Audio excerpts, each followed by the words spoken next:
In the Pacific, where the ocean connects more than it divides, small island nations are facing a quiet but profound crisis, one that threatens their livelihood and proper functioning of government, even national sovereignty.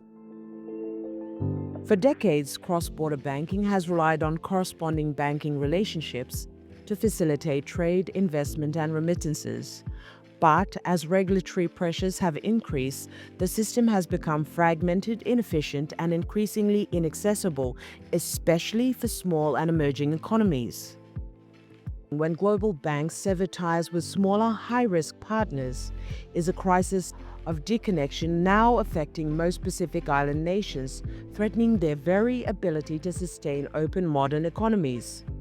Despite a 60% increase in the volume of cross-border payments globally in the last decade, 30% of the Pacific's correspondent banking relationships, or CBRs, have disappeared in the same period.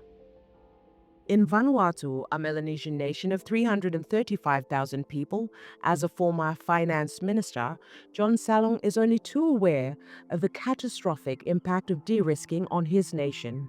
Small nations like the Pacific countries suffer terribly the unintended consequences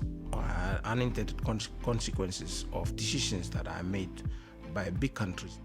In 2023, Vanuatu decided to launch a legal battle over its fishing rights, specifically the nation's allocated quota for jack mackerel, which had been signed away years earlier to a Panama-based company with no legitimate connection to the country.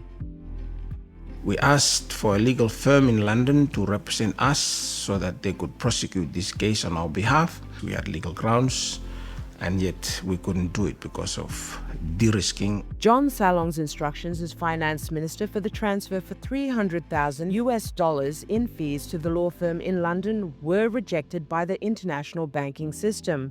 Without the payment, the lawyers advised that they were unable to continue with the court action.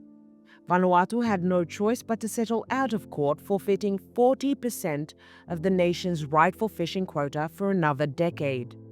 I couldn't pay the lawyers. So what happened was a sovereign country, the Republic of Vanuatu, falls into the same category of being unable to transact funds to other countries through normal banking relationships, which makes basic business quite impossible and a shameful thing for sovereign nations like the Republic of Vanuatu. 3 years earlier in Tuvalu, 1,550 kilometers away from the central Pacific Ocean, the head of the country's only bank, the National Bank of Tuvalu, had already confronted the harsh reality of de-risking.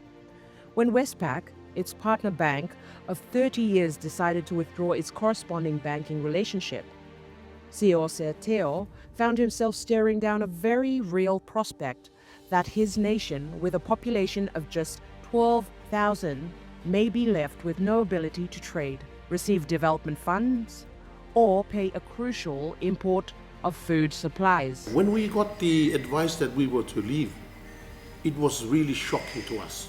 The crisis was made worse not only because Tuvalu uses the Australian dollar in its domestic currency, but the National Bank is the country's only commercial bank and only gateway for international payments.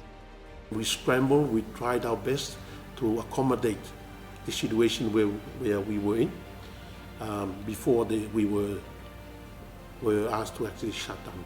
Tuvalu was eventually able to set up a replacement CBR account for AUD and New Zealand currency, but Seose Teo is concerned that his bank and his nation remain at risk. If we were to go through the same process and were asked to be debanked, it would also bring us back to square one. It would be a total chaos. In Polynesia, the head of National Bank of Samoa, Sam Swan, has a similar story to tell. The withdrawal of CBRs when it came in 2021 slashed the bank's profit by 30% from $9 million to $6 million.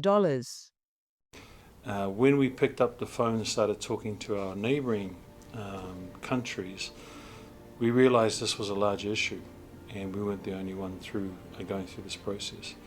So one of the things that we learned from this exercise was, before this, we had no reason to talk to the other banks and the locally domiciled banks in the other countries. But after this, we realized that most of us had the same problem, and we were all looking for a solution. In countries the size of Samoa, with a population of 230,000, the risk of debanking is ever present.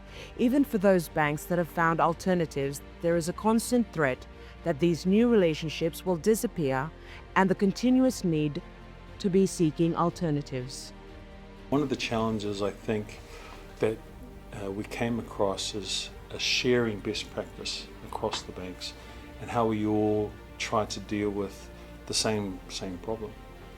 And that's probably why I'm very supportive of ADB putting together a syndicated type arrangement where you can share best practice. There's a structure in place where you can vet each other or vet possible partners that can provide solutions to the Pacific. The crisis of de-risking in the Pacific isn't just about financial transaction. It's about sovereignty, survival, and solidarity. For remote villages, big and small island businesses, and governments, the impact are far-reaching and deeply personal. Without meaningful global engagement and reform to the international banking system, Pacific Island nations risk being financially isolated without the capacity to maintain open modern economies, a development that can only have dire consequences for their people. As global banks retreat, the Pacific needs support to chart a new course, one built on cooperation, innovation, and resilience. Leaders like John Salong and bankers like Siositeo and Sam Swan are urging us to find those solutions. The voices of the Pacific need to be heard.